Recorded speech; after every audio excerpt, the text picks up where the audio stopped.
Merci à tous de vous connecter avec nous pour ce webinaire. Du coup, on va passer la prochaine heure ensemble et avec Jonathan Sabat, que je laisserai se présenter dans quelques minutes.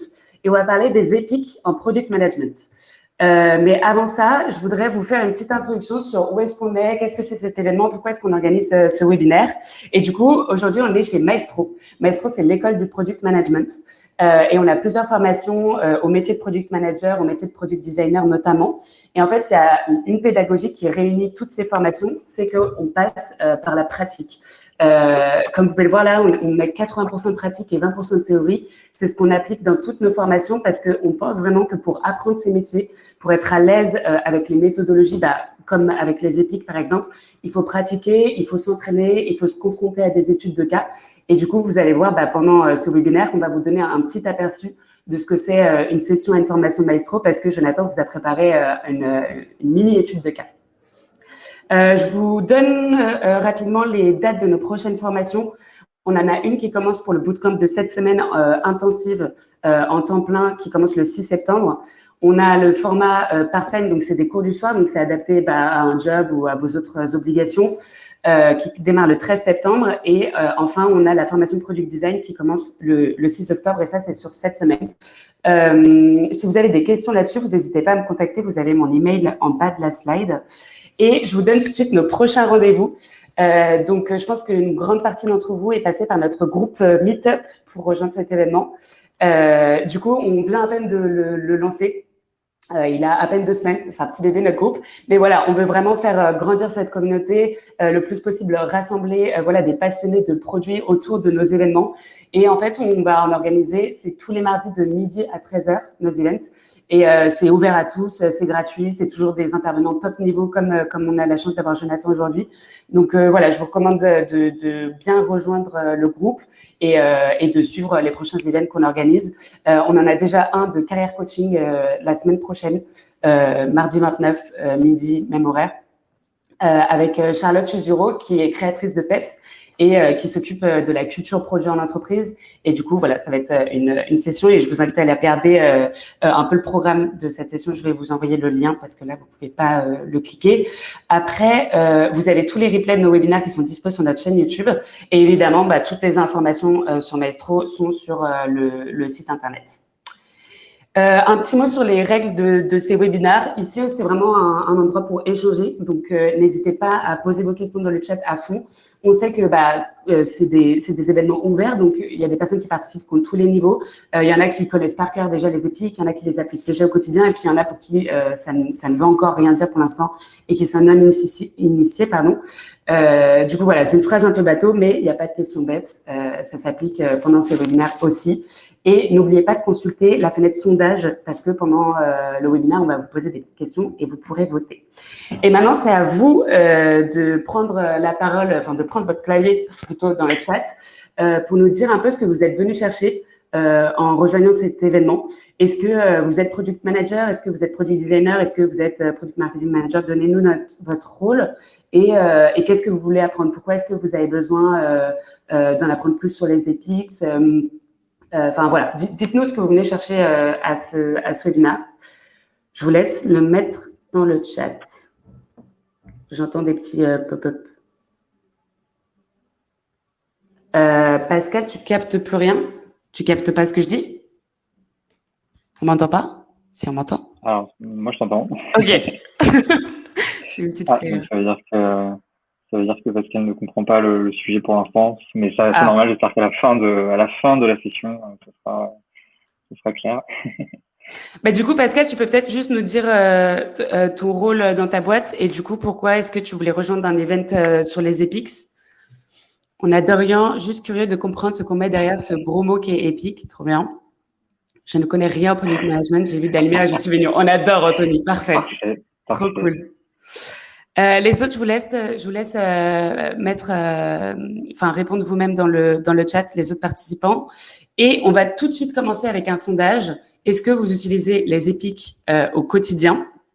Et du coup, on en a déjà qui pourront nous dire. Alors, excusez-moi 2 minutes. Publier. Voilà. Alors, normalement, là, dans votre fenêtre sondage, vous pouvez nous dire si vous avez déjà l'habitude des epics ou pas. Et moi, je vais répondre que non. Ok, donc on a 57% qui ne sait pas ce que c'est. Jonathan, j'espère que… C'est pour moi, là, c'est pour moi. Et du coup, je vais te donner la main sur la présentation. Alors, Et puis, on va commencer. C'est parti. Et bah, du coup, on va commencer. Donc, je me présente. Donc, je m'appelle Jonathan. Je suis à la base ingénieur en informatique et maths. J'ai fait un an en école de commerce à Lyon. Et depuis 2017, je suis product manager dans une boîte qui s'appelle Peppernest et dont je vais vous parler juste après. Et donc, j'ai quitté Peppernest la semaine dernière. Et du coup, pour me consacrer un peu plus en profondeur à mon rôle de headmaster sur la promo de Maestro de cet été et sur des missions un peu freelance pour ensuite reprendre du travail full-time sur la deuxième partie de 2021. Donc voilà, pour l'instant, je suis prof. Donc voilà. Donc Peppernest, je ne sais pas si des gens d'entre vous déjà connaissent un peu cette boîte. Donc c'est une boîte qui a maintenant 6 ans. Donc c'est une belle success story. On a recruté près de 800 personnes, on a ouvert 4 pays et notre croissance a doublé quasiment tous les ans depuis la création. Donc vraiment une super boîte. La mission de Peppernest, c'est de simplifier la vie administrative de millions de gens pendant un déménagement. Alors, qu'est-ce que ça veut dire? Ça veut dire qu'on va s'occuper pour vous de l'électricité, de la box Internet, de votre assurance, tous les trucs qui sont un peu pénibles à faire pendant un déménagement.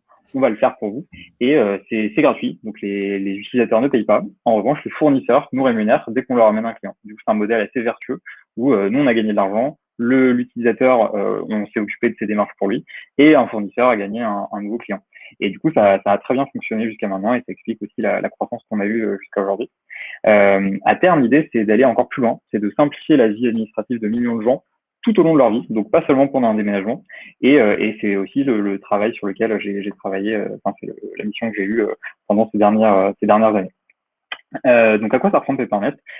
Ça ressemble un peu à ça, donc c'est une sorte de tableau de bord avec une to-do list de toutes les tâches que vous avez à faire pour déménager.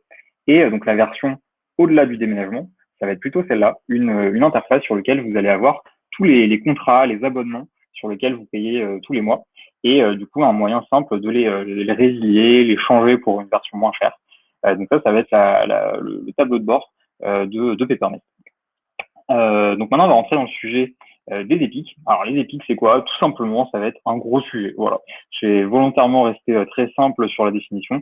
On verra juste après pourquoi c'est important d'avoir une définition simple. Juste petit warning, il y a autant de façons de gérer ces épiques que de product manager. Donc ici, je vais présenter uniquement la méthode qu'on a utilisée à Peppernest. Et bien sûr, libre à vous de vous en inspirer, de partager aussi dans les commentaires si vous avez des différences de philosophie sur qu'est-ce que ça doit être, à quoi ça doit servir. Donc plus précisément, un épique, c'est un gros sujet, que ce soit en temps ou en impact. En moyenne, chez nous, on traitait à peu près 1 à 3 par mois par équipe. Et donc, c'est des gros sujets qu'on va subdiviser en tickets. En tickets, donc ça va être des unités de travail sur lesquelles les développeurs vont se pencher. Typiquement, ça va être des user stories. 2 exemples d'épiques sur lesquels on a bossé récemment. Ça va être le contract management, donc ce que je vous ai présenté juste avant, cette interface, ce tableau de bord sur lequel on voit tous ces abonnements, tous ces contrats. Donc ça, c'était un épique. La conception de cette interface-là était un épique qu'on a ensuite subdivisé en plein de petites tâches. Par exemple, faire le design de un contrat, faire en sorte que quand on clique sur résilier, ça amène sur le parcours de résiliation de ce contrat. Tout ça, c'est des tickets qui sont inclus dans cette épique qu'on a appelé le contract management, donc la gestion des contrats et des abonnements. Un autre exemple d'épique, c'est l'intégration du module de paiement Stripe qu'on a traité du coup avec tous les sujets internes liés à la sécurité, à l'intégration de l'interface, à l'API Stripe. Donc tout ça, c'était des tickets qui étaient à l'intérieur de cette équipe. Donc, j'ai une petite question, Jonathan. Ouais. Du coup, tu nous dis en moyenne 1 à 3 par mois par équipe. Est-ce que tu peux nous donner le nombre d'équipes pour qu'on se rende compte un petit peu de l'organisation chez Peppernest?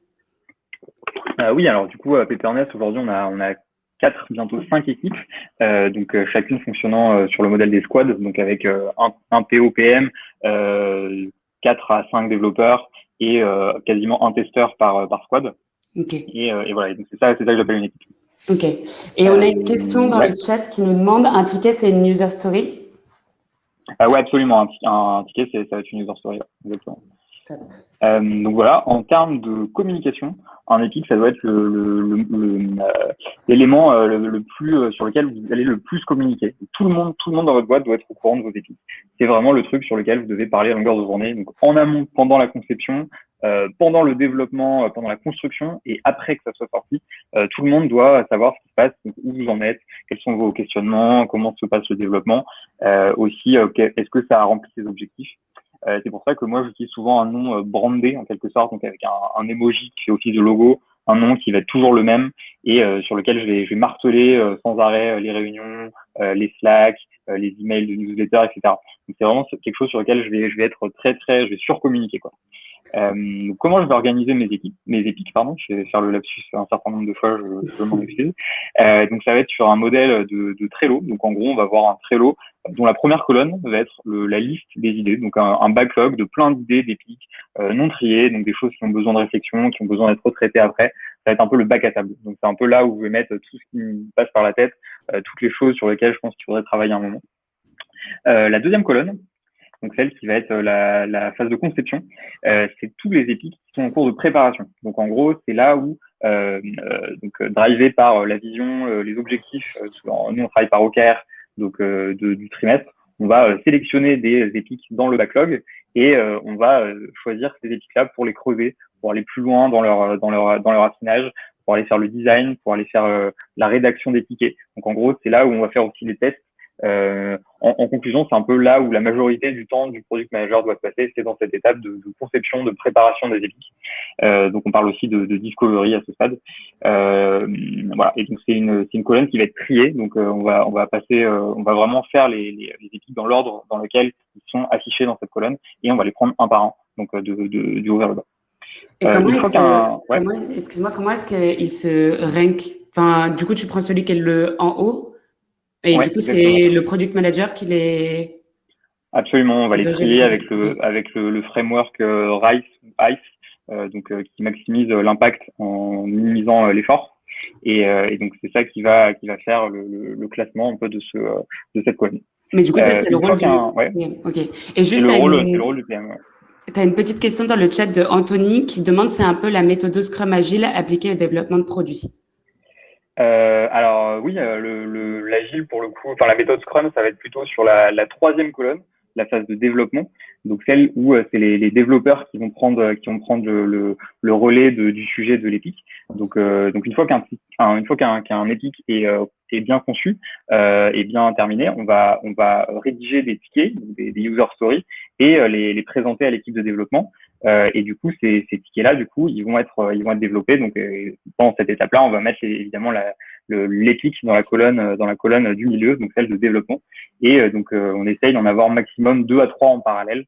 C'est aussi à ce stade où on va pouvoir estimer une date de sortie, dans la mesure où les tickets auront été estimés par l'équipe de développement, qui va pouvoir s'engager sur un nombre de story points qui sont équivalents, qu'on va rentrer dans des sprints. J'en parlerai juste après. La colonne d'après, ça va être les épiques qui sont tout juste sortis, ceux qui sont en attente d'analyse post-sortie. Donc c'est là où on va avoir par exemple un truc qui vient d'arriver et on va se dire bon ok, on attend une semaine avant de faire un point sur est-ce que ça a bien rempli nos objectifs ou pas. Et enfin la dernière colonne, ça va être les choses qui sont sorties ce semestre-là. Et si on scrolle sur la droite, on va voir tous les épiques sortis semestre après semestre. Voilà. Donc, j'espère que c'est clair. Donc, ça répond à la question d'Anthony. Parfait. Je crois que oui. Et si vous avez d'autres questions sur cette slide, parce qu'il y a beaucoup d'infos, n'hésitez pas à les mettre dans le chat. Moi, j'en ai déjà une petite. Alors, du coup, je sais que je te l'ai un peu posée dès la deuxième colonne. Mais concrètement, qui est-ce qui gère? Parce que tu vois, là, on a les devs qui sont impliqués dans la troisième avec le développement. Qui est-ce qui a la main sur cet outil Trello, du coup? Alors, ça va être le PM, en l'occurrence, qui va gérer ça. Et c'est aussi un outil d'alignement sur le reste de la boîte, sur lequel on peut savoir ce qui va arriver dans les semestres, au cours du semestre. C'est aussi, ça répond à l'exercice de roadmap aussi, en mettant un peu les éléments dans l'ordre dans lequel on va les trier. Alors, évidemment, c'est quelque chose qui est très, très mouvant. Il y aura beaucoup d'échanges. Enfin, ça va pas être un truc fixé en amont très tôt. Ça va être quelque chose sur lequel on va retravailler sans arrêt. Quelle est la méthode de priorisation des épiques? Alors nous, on va utiliser la méthode ICE. Donc ICE, ça veut dire l'impact. Donc par exemple, on pense que ce sujet-là va apporter tant d'argent. Voilà, qu'on multiplie par un indice de chance, donc la probabilité que on atteigne cet objectif-là, et qu'on divise par l'effort estimé. Donc, par exemple, ça va faire, je sais pas moi, par exemple, 10 000 euros fois 30% divisé par 30 story points. Et ça va nous donner une idée de à quel point c'est plus prometteur que l'autre épique, qui lui a 100 000 euros pour seulement 20 story points et 10% de chance. Et donc ça va nous permettre de voir lesquels ont le plus de potentiel enfin lequel a plus de potentiel, quoi. C'est évidemment pas un outil de prévision, ça va juste être un outil de priorisation. On s'attend évidemment pas à ce qu'on fasse exactement cet impact-là, et évidemment l'effort aussi est totalement estimé à ce stade. On sait pas du tout combien de temps ça va prendre, c'est très en amont. Le moment où on peut s'engager sur des dates de sortie et de story point, ça va être à partir de la 3e colonne, où là les développeurs ont vraiment pris un par un les étapes de comment réaliser ce outil. Et donc on a annoncé combien de temps il leur fallait, quoi. Maintenant, je vais rentrer dans le détail d'un épique. Alors, je suis un peu... Ouais. Donc, chaque carte du Trello contient vraiment toute l'information autour de cet épique. Donc, ça va être pourquoi on le fait, qui bosse dessus, les tests qu'on a menés, le benchmark associé. Ça sert à la fois pour introduire le sujet, mais aussi d'archive pour le futur, où on voudra se replonger sur pourquoi on a voulu faire ça. Donc, la première partie de ce détail, ça va être le contexte. Donc, pourquoi on fait ça? Quel est le problème à résoudre? Souvent, ça va être l'OKR correspondant, donc l'objectif correspondant au niveau de la boîte. On va avoir les comptes rendus de user research, les personas associés, des commentaires d'utilisateurs qui sont concernés par le sujet. Ça va être tout ce qu'on va faire autour de la recherche utilisateur. Et enfin, les métriques de succès. Ça va être par exemple combien d'argent on pense faire avec ce truc-là, combien de temps ça va faire gagner. Donc c'est quelque chose sur lequel on s'engage si on atteint cette métrique, on est considéré comme un succès. Sinon, on considère que c'est pas un succès et qu'il faudra probablement itérer sur l'épique pour pouvoir aller plus loin. Deuxième chose qu'on va voir dans cette carte de détail, c'est la liste des personnes et des équipes qui sont impliquées sur ce sujet-là. Alors, ça va cadrer le sujet avec les interlocuteurs. Alors, typiquement, on va avoir évidemment votre team produit, on va avoir souvent l'équipe data, le marketing, un partenaire extérieur, le support qu'on associe à notre sujet, un stakeholder dans la boîte. Ça va être plein de choses. Sachant que chaque interaction avec une autre équipe de la boîte ou avec une autre personne, ça va suivre un certain nombre de règles. Donc, par exemple, si on veut travailler avec l'équipe marketing, il faut leur présenter les éléments d'une certaine façon, leur expliquer en quoi ça va les intéresser pour qu'ils puissent avoir des feedbacks intéressants. Et enfin, dernier warning, évidemment, plus le nombre de personnes impliquées est grand, plus les délais sont difficiles à évaluer parce qu'il y aura beaucoup de retours entre les différentes parties prenantes. On avait par exemple à un moment un goulot d'étranglement sur un des membres de notre équipe tech qui gérait beaucoup de sujets en parallèle, et on savait que s'il était impliqué dans ce sujet-là, ça allait conduire à des délais plus incertains parce qu'on ne saurait pas exactement combien de temps ni quand il pourrait se pencher sur le sujet. Et du coup, ça, c'était un warning aussi. Si cette personne est impliquée dedans, on va être un peu difficile, la prévision va être un peu difficile. La troisième partie de la carte, ça va être la description. Donc tout simplement, qu'est-ce qu'on veut faire. Donc voilà, c'est le quoi, par rapport à la question du quoi, et les maquettes associées, donc les Figma, les Zeppelin, les InVision, tout ce qui va permettre vraiment le quoi. Qu'est-ce que c'est, quoi. La liste des tickets Jira. Donc on travaille sur Jira, qui est un gestionnaire de user story, qu'on va associer du coup en mettant un lien. L'estimation qu'on a fait de ce sujet-là, une estimation de date de sortie, et évidemment toute info utile sur le sujet. Ça va être de la doc, ça va être une conversation Slack qui résume parfaitement les enjeux, ça va être un tableur, ça va être plein de choses, et ça va permettre de bien avoir toute l'information au même endroit. Donc cette carte d'éthique, c'est quelque chose qui va servir tout au long de la vie du sujet, au début pendant la conception, pour les développeurs quand ils auront besoin d'informations, et a posteriori quand on aura besoin de se rappeler pourquoi on a voulu faire ça. La quatrième partie, ça va être les risques à lever. Donc chaque sujet comporte un certain nombre de risques. On en dénombre 4 différents. Le premier étant le plus important, le risque de valeur. C'est-à-dire que le sujet qu'on va vouloir développer, est-ce que les gens sont aussi enthousiastes que nous sur ce sujet-là? Est-ce que les clients vont l'acheter, vont l'utiliser? Comment les gens vont percevoir cette nouvelle fonctionnalité, ce nouvel épique? Et du coup, on va lister aussi, donc une fois qu'on a identifié ce risque-là, toutes les méthodes qu'on a utilisées pour le lever. Alors, ça va être par exemple une stratégie de faux sport. Donc ça, c'est typiquement mettre un bouton qui ne conduit à rien et juste pour voir si les gens cliquent dessus. Donc le bouton, par exemple, ça va être si on veut développer, mettons, une fonctionnalité de changement de langue.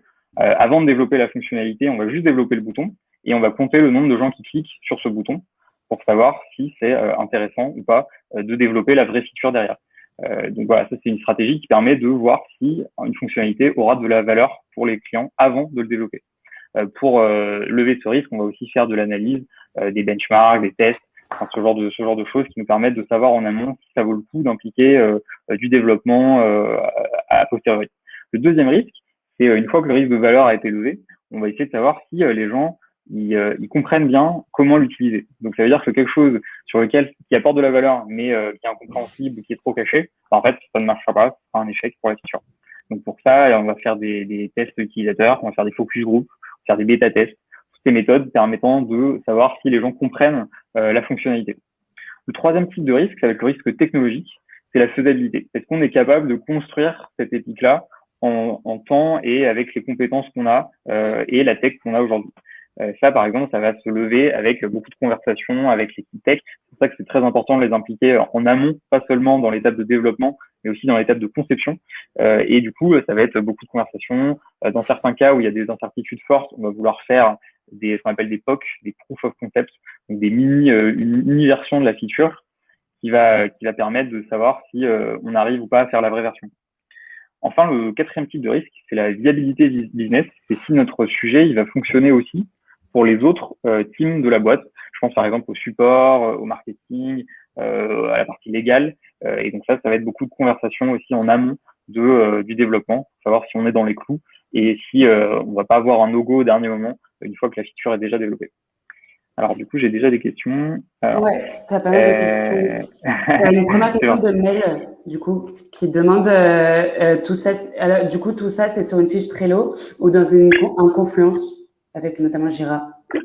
Alors du coup, historiquement, on a bossé sur Trello, d'où mes screenshots. Mais on est passé très récemment à Notion, que je conseille, qui est un outil formidable. Et du coup, les tickets, eux, en revanche, sont sur Jira. Ok. Ensuite, alors cette étape d'évaluation des risques arrive à quel moment de la vie de l'équipe? Alors ça va être dans l'étape de conception, donc en amont du développement. L'idée étant de savoir le plus tôt possible si on doit tuer le projet ou pas. Typiquement, on va pas vouloir développer un sujet sur lequel on n'a pas levé les plus gros risques, parce que du coup, le job un peu du PM, c'est aussi de s'assurer que l'équipe tech construit des trucs qui ont vraiment de la valeur, des trucs qui ont non seulement de la valeur, qui sont utilisables, qu'on arrive à construire et qui n'ont pas de problème vis-à-vis des autres parties de la boîte. Donc ça va être assez tôt. POC égale wireframe. Alors non, POC dans mon jargon, ça va être plutôt des mini prototypes côté tech. Donc, par exemple, ils vont vouloir développer. Je prends un exemple. Si on veut lancer un nouveau module d'intelligence artificielle très compliqué qui doit prendre en compte 40 paramètres pour prévoir quelque chose, bah on va essayer peut-être de faire un proof of concept. On va essayer de faire marcher le module d'intelligence artificielle sur, mettons, un seul paramètre. Sans le sortir en production, juste pour voir si ça fonctionne bien et qu'on arrive à faire marcher la version qui est certes inutile, mais qui permet de valider le fait qu'on arrive à le faire. Ça va beaucoup plus loin qu'une maquette Figma. Oui, en l'occurrence, les proof of concept, ça va être plutôt côté tech, pour savoir si on est capable de construire la solution. Alors Jérôme, comment regroupes-tu tes épiques, notamment dans Jira? Alors dans Jira, les épiques ils vont se matérialiser sous la forme de tags. En gros, on va prendre chaque ticket, chaque user story qu'on va créer et on va les taguer avec le nom de l'épique correspondant. Donc en gros, c'est comme ça qu'on va faire le lien entre les user stories sur Jira et les épiques sur Notion ou Trello. Alors évidemment, ce serait mieux si on avait tous les outils, toute l'information au même endroit. Certaines boîtes le font pour l'instant, mais beaucoup de boîtes sont aujourd'hui sur Jira, puisque c'est l'outil le plus puissant historiquement pour gérer les tickets, quoi. Ok, je vais finir cette partie-là. Le dernier élément de la carte d'un Epic, ça va être post-release, c'est à quel point on est satisfait du résultat. Donc le premier point étant au niveau business, est-ce que les métriques de succès ont été atteintes? Ensuite, c'est en termes de UX UI, est-ce que le résultat final est à la hauteur de ce qu'on veut? Est-ce que c'est fidèle à ce qu'on s'était dit? Est-ce qu'on a fait beaucoup de concessions pendant le développement pour tenir les délais? Ensuite, est-ce que c'est techniquement propre? Est-ce que quand on a créé quand on a construit cette épique, on n'a pas créé de la dette, c'est-à-dire par exemple des bricolages qui nous permettent de sortir la feature rapidement, mais qui rendent la code base, le code de l'application plus fragile. Et aussi la maintenabilité. Est-ce que c'est quelque chose qui est très automatisé? Est-ce qu'au contraire, ça repose sur des petites mains qui vont chaque semaine mettre à jour en admin? Et enfin, on va faire un point aussi sur la gestion du projet. Donc, est-ce que ça s'est bien passé? Est-ce que les parties prenantes ont bien travaillé ensemble? Qu'est-ce qu'on peut améliorer pour la fois d'après? Cette dernière partie va être notamment remplie à l'aide des rétrospectives de sprint, où à la fin d'un projet, une fois l'épique est sorti, on va se demander qu'est-ce qu'on aurait pu faire différemment, comment on s'est organisé. Et voilà. Et du coup, ça, c'est quelque chose qu'on va remplir plutôt vers la fin du projet. On a une petite question d'Olivio par rapport aux outils, encore une fois, qui sont utilisés. Quel est l'intérêt de Notion ou Trello ou autre en plus de Jira? Et du coup, on a Jérôme qui disait que Notion, c'est super pour tout ce qui est documentation wiki. Tu peux harmoniser ta commande interne. Ouais, effectivement, ça va être un outil vraiment très puissant, Notion, pour contenir toute l'information, pas forcément que au niveau technique, mais au niveau de toute la boîte. Tout ce que je vous ai dit là, typiquement, ça vit très bien dans Notion. D'ailleurs, je vous ai fait un template que vous pouvez récupérer, voilà, sur Notion justement, qui reprend les différentes parties que j'ai présentées juste à l'instant, et du coup qui peut être rempli, qui peut être dupliqué pour vous, quoi. Je vous le partage là dans le chat. Ouais, je mets le petit lien. Ouais. Donc voilà, là vous pouvez voir pour récapituler donc le contexte, les personnes impliquées, la description, les risques à lever et comment on les a levés, et enfin la partie post-release. Alors je vais vous mettre un exemple de nos épiques sur ce modèle-là. Donc le contract management aujourd'hui, donc le contexte, qu'est-ce que c'était? Le problème à résoudre, c'était que on a de plus en plus d'abonnements et du coup comment on peut gérer, comment on peut faire en sorte de garder le tout sous contrôle, de sorte qu'on ne perde pas la main, donc on a fait de la user research, donc j'ai mis le document qui contient toute cette information dans le Notion. Ensuite, les métriques de succès. Donc, en l'occurrence, donc là, je vous ai mis un exemple. C'est pas exactement ça, mais ça vous donne un peu une idée du truc. C'est par exemple le nombre de contrats ou abonnements ajoutés sur le tableau de bord par utilisateur. C'est un exemple de métrique de succès.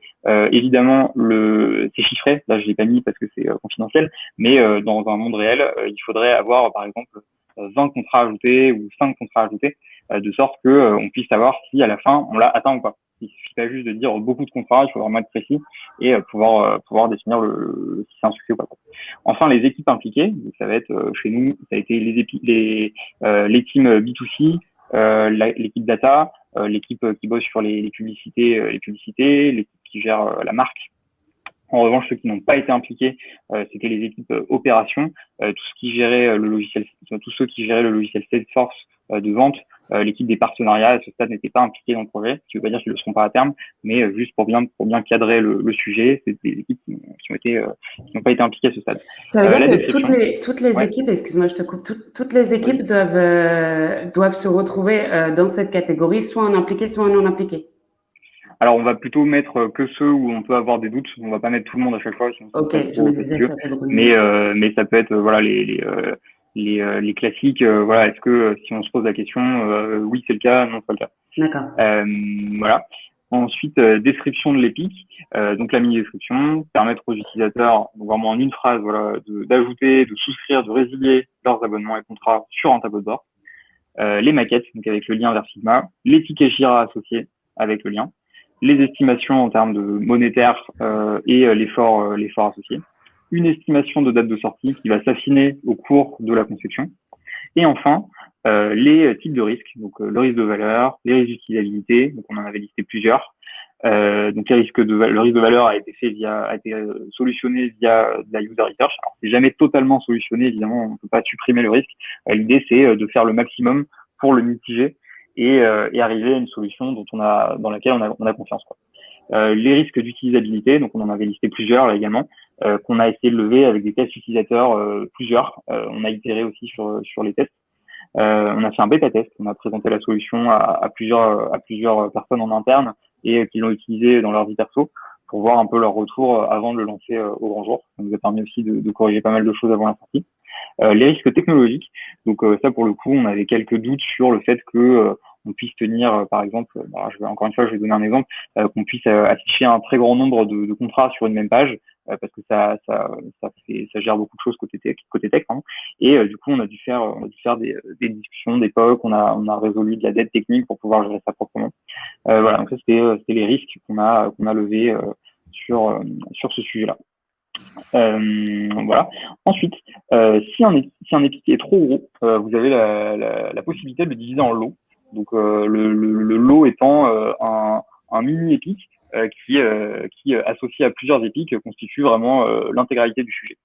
Chaque lot doit être indépendant, c'est-à-dire qu'on doit pouvoir les sortir sans, sinon c'est plus des lots, on doit pouvoir les sortir genre le premier lot en mars, le deuxième en septembre, et ça ne doit pas poser de problème. Le premier lot doit être le plus léger possible pour pouvoir itérer. Alors nous on appelle ça le minimum viable épique, pour reprendre la terminologie MVP. En l'occurrence, ça va être la version la plus fine, la plus petite et la plus rapide à faire du sujet.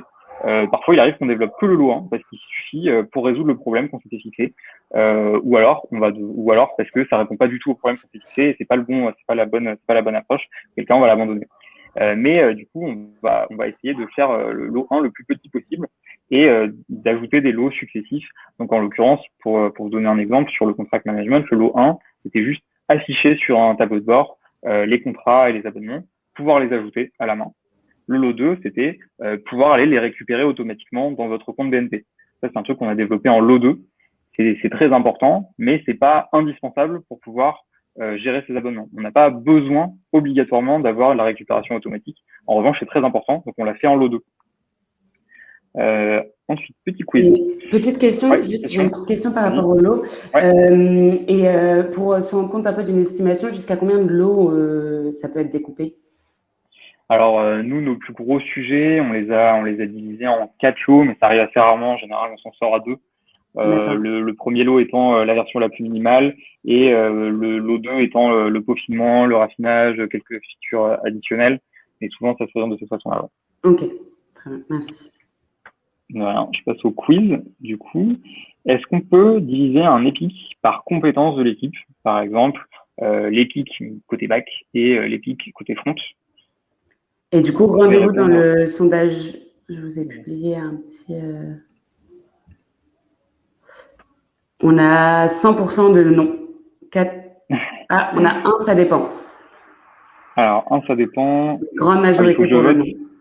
Il faut que je vote pour voir les réponses. Ah. D'accord. Alors. Si tu dis oui, ça veut dire que... Non, je vois que le nom a bien fonctionné, effectivement. L'équipe ne doit pas être divisée par compétence de l'équipe. C'est un tout cohérent d'un point de vue de l'utilisateur. Si on prenait une analogie dans le monde réel, ce serait comme vendre séparément la carrosserie d'une voiture et son moteur. Ça a du sens pour les gens qui la fabriquent, ça n'en a pas pour le consommateur. Donc, en l'occurrence, ça va être la même chose. Quand vous commencez à développer votre épique, vous allez le présenter de façon cristallisée à votre team tech. Et donc c'est le moment où vous devez être hyper enthousiaste, ça doit faire rêver. En général, il vous suffit de mettre en slide le contenu de la carte et de l'introduire avec un narratif. Typiquement, c'est le moment où on va sortir les exemples d'utilisateurs pour qu'on se mette vraiment dans la peau des gens qui vont devoir s'en servir. On va aussi parler des gains potentiels à l'échelle de la boîte, de la façon dont ça s'inscrit dans la stratégie annuelle. Et c'est le moment où on doit être inspirant sur les sujets qui vont arriver. Si besoin, on présente tous les lots, même ceux qui sont vraiment futuristes. L'idée, c'est que les développeurs puissent se projeter dans la vision un peu finale du projet et que du coup, ils adaptent le développement en fonction. Donc voilà, donc ça c'est les épiques. Les épiques, on va ensuite les diviser en tickets qui vont ensuite être embarqués dans des sprints. Alors, ce que vous pouvez voir avec mon code couleur, c'est que un épique vert va rentrer dans plusieurs sprints, qu'un épique jaune va aussi rentrer dans plusieurs sprints. On va essayer de faire en sorte que les sprints ne soient pas mono-sujets pour une raison simple, c'est que parfois ils peuvent pas être faits en parallèle. C'est-à-dire qu'on va avoir besoin de faire d'abord un ticket avant d'en faire un autre, et c'est pour ça qu'on va être obligé de les mettre sur 2 sprints. Et du coup, ça nous permet aussi de faire plusieurs épiques en parallèle. En général, on essaie de pas dépasser 2 ou 3. pour ne pas perdre la concentration des teams sur les sujets les plus prio.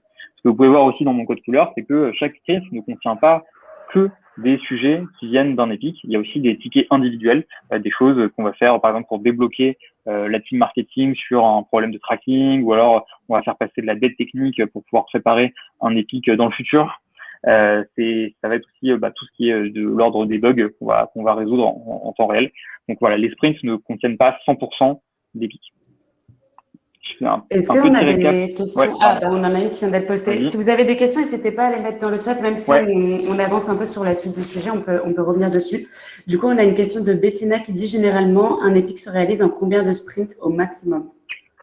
Alors, en général, nous, on va en faire à peu près un par mois et demi. Donc, ça va être, comme on fait des sprints de 2 semaines, ça va être 3-4 max.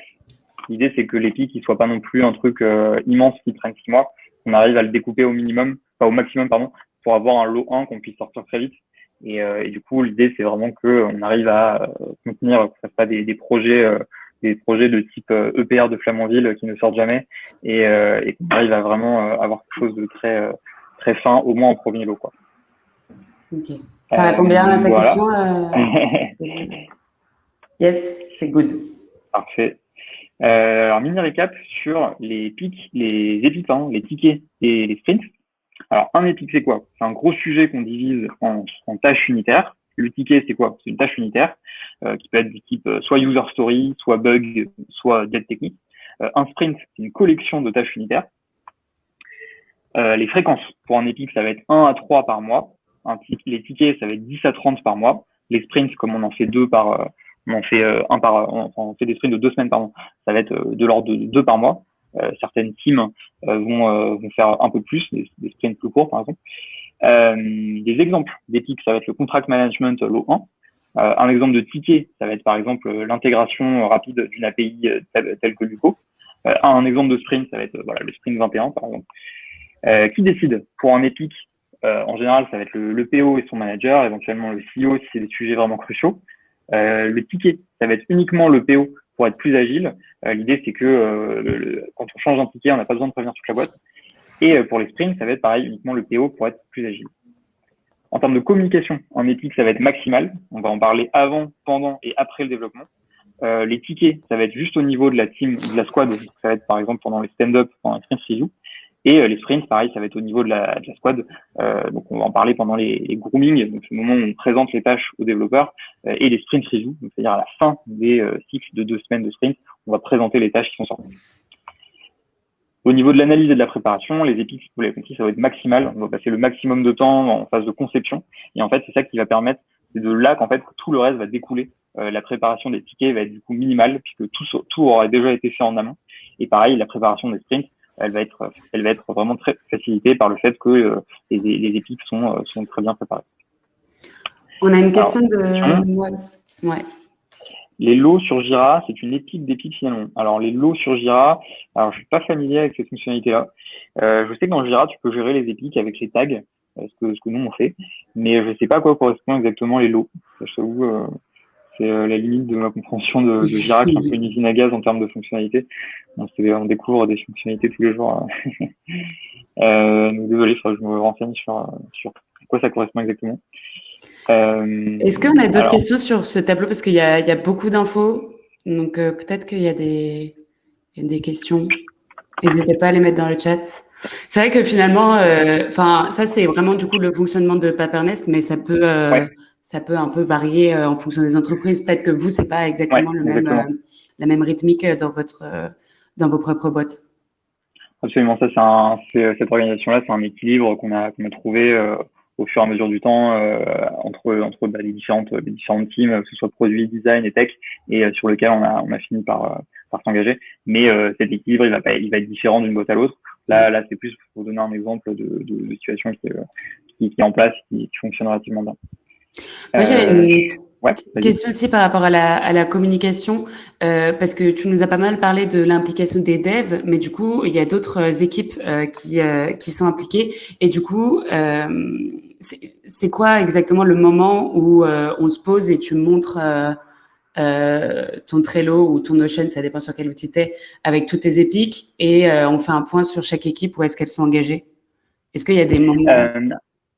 Alors, ça va être plutôt sur du reporting de type Slack, où toutes les semaines, par exemple, D'accord. je vais faire un point d'avancement sur chacune des cartes de ma colonne en cours de conception, chacune des cartes de ma colonne en cours de développement, et évidemment les cartes qui sont déjà sorties pour voir si ça a marché ou pas. On va avoir aussi une newsletter qui permet de tenir tout le monde aligné sur un niveau mensuel. Et plus haut niveau, on va avoir aussi une présentation de roadmap trimestrielle sur lequel on va aussi parler des objectifs et des épiques sur lesquelles on va travailler pour atteindre justement ces objectifs-là. Ok, Donc, ça génial. va Et être un juste peu à ce stade. sur la newsletter, c'est pour toute l'entreprise? Ouais, ça Ok, va être au niveau de la c'est boîte. génial. Ça va être au niveau de la boîte, là. Et on a Mel qui a posé une question. Adapter par exemple des fonctionnalités low vers Android, par Enfin, exemple. iOS, j'imagine. Adapter par Ah exemple oui, des iOS, fonctionnalités web. pardon. Par exemple, ce sera un Epic, un lot, un ticket. Alors en fait, ça dépend en fait de votre code base. En fait, si pour vous c'est un mini sujet, ce sera plutôt un ticket individuel. Je pense pas, ça a l'air quand même assez lourd. Mais si c'est un gros sujet, ce sera un Epic. Ça dépend en fait ça dépend en fait si pour vous c'est un truc à gros impact, beaucoup de temps de développement, ou au contraire tout petit quoi. C'est pour ça que ma définition elle est assez simple. Et aussi elle est subjective, ça va vraiment dépendre de vous. Si c'est un gros sujet ou pas. Concernant la communication maximale pour les pics, c'est-à-dire sous quel format, c'est implique qui Du donc coup, on en a un gros peu ça va être répondu. on a un peu répondu donc Slack, newsletter, présentation de roadmap, conversation, réunion, tout le temps. Quelle différence faites-vous en interne entre PM et PO? Alors chez nous on va avoir un poste unique de product manager sur lequel le PO est en fait le rôle qu'il a à l'intérieur de l'équipe Scrum. Donc en gros ça veut dire qu'on on embauche des PM qui vont jouer le rôle de PO quand ils sont dans leur squad. À l'intérieur de la squad, on va avoir le rôle de Scrum Master, par exemple, qui n'est pas un poste, mais qui a un rôle. Tout le monde peut être Scrum Master, ou presque. Ça va être pareil pour le rôle de PO. C'est un rôle dans la squad. Le fait d'être PO, ce n'est pas 100% du travail du PM. Par exemple, toute la partie de conception en amont, elle rentre pas dans le rôle du PO. En revanche, elle est dans le PM, donc la personne physique doit accomplir cette tâche. Ce que je vous dis là, c'est pas un standard dans toutes les boîtes. Il y a beaucoup de boîtes qui fonctionnent différemment, par exemple avec des PM qui travaillent avec des PO individuels. Voilà. Mais sinon, on considère que c'est mieux qu'une seule personne concentre les tâches. Voilà, je vais passer ensuite à la partie outils. Alors, je vous ai un peu parlé de Jira, de Trello et de Notion. Maintenant, je vais vous dire ce que j'en pense de chacun de ces outils. Voilà, c'est pour vous donner un peu une idée de mon positionnement actuel.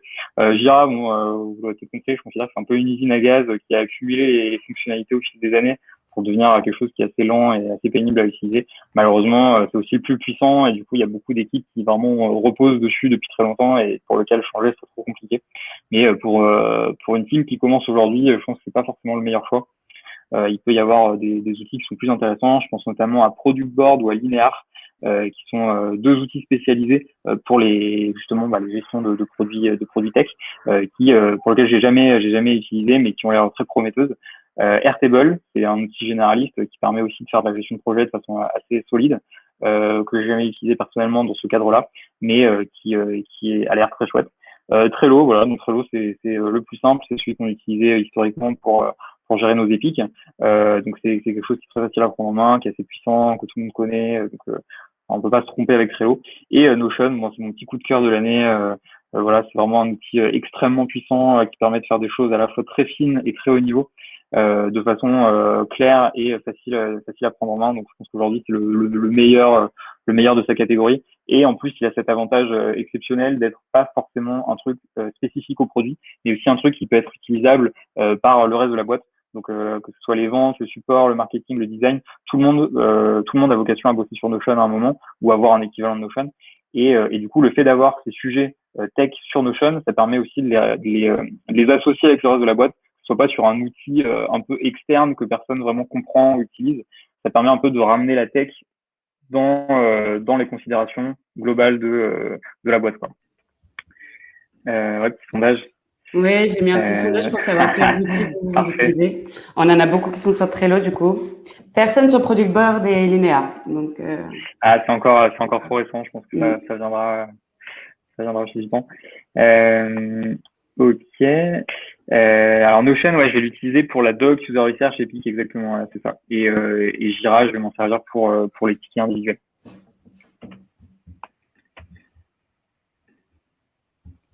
est-ce que vous avez d'autres questions sur les outils, l'utilisation de Jonathan? Alors, je vais avancer un petit peu parce qu'il nous reste encore quelques trucs. Donc pour préparer son sprint, pour moi ça va être assez facile. Il me suffit de piocher un peu dans mon backlog de tickets et de prendre grosso modo 3/5 de user story, dont 2/5 parmi les épiques, ce que je vous montrais tout à l'heure dans mes carrés colorés, 1/5 de bugs à peu près et 1/5 de dead techniques, donc qui sont bien sûr à choisir en concertation avec les techs. Petit quiz numéro 2. Peut-on impliquer les devs dans la construction des épiques? Oui, non, ça dépend. Alors, vous pouvez voter.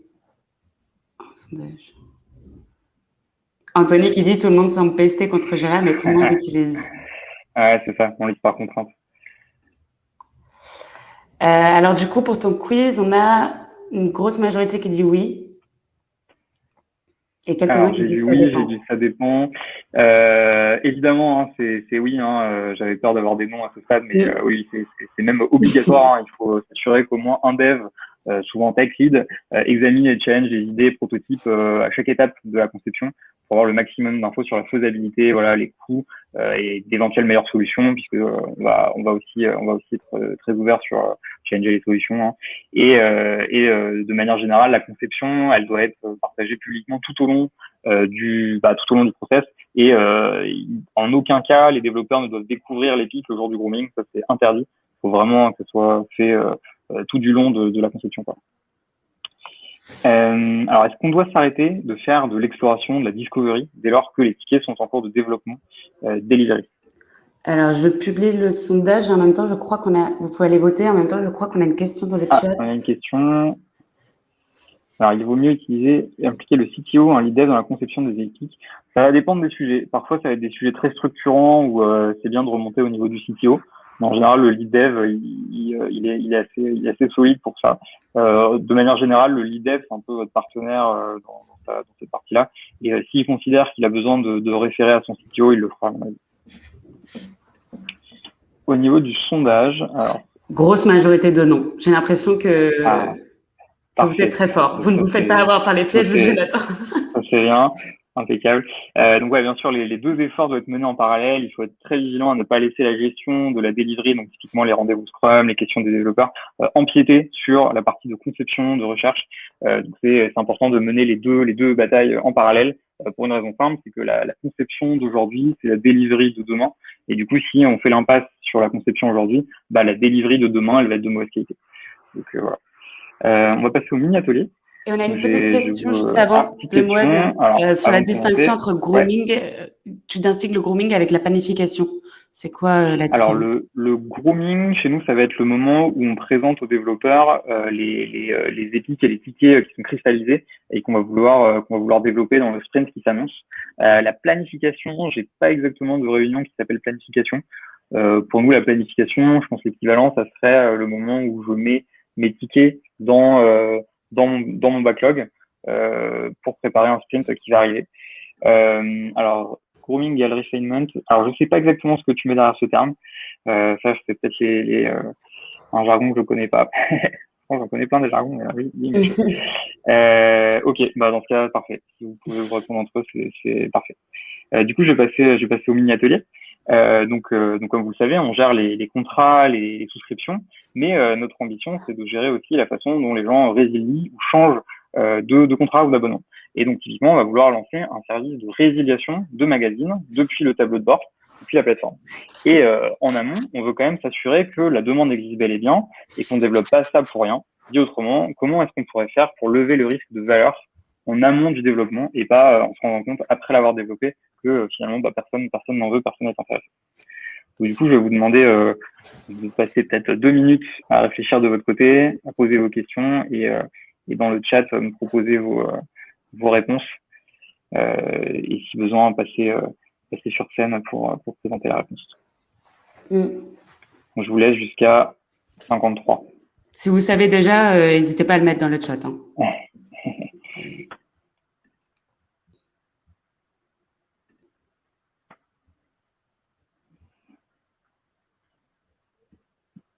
Moi, je triche parce que j'ai les slides, donc je peux retourner voir l'explication.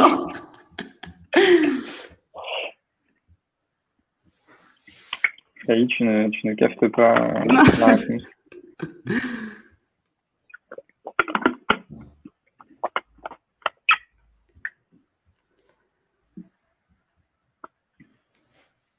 Ah, on a déjà une proposition. Alors, j'ai Anthony qui propose une solution. Il vous reste une petite minute. On attend jusqu'à 53. Si vous voulez publier vos idées dans 53. Le chat. Comme ça, on a le temps d'avoir une petite correction de la part de Jonathan. Enfin, correction, après, c'est une proposition. Une proposition. Il y a sûrement plein de choses qui sont possibles de faire.